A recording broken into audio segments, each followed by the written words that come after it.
रंग खेले बाकी हेली ना दुबारे जीजा जी बुझी साले के ना माल सारा काढ़े जीजा जी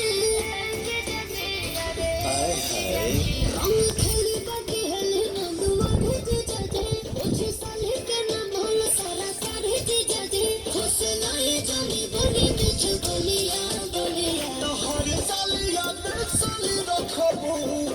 सोके होलिया किया गवाला हलवा रोनो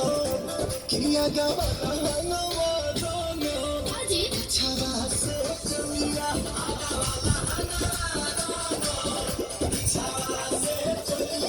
अच्छा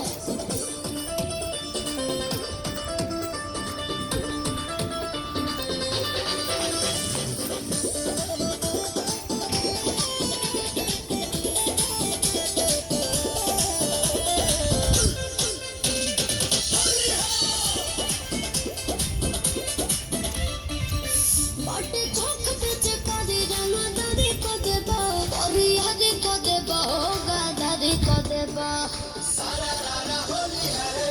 फिर दिन से रखले बानी सबर के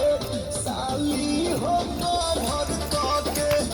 तू घूमता कहीं मजा लेते बारू सिटिया पनलो भर के जाने हरवा तो चल जाए गलिया गलिया हर सालिया देख साली रखबू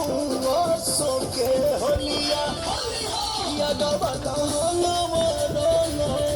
किया गवाला हलवा रोनो छवा से चलिया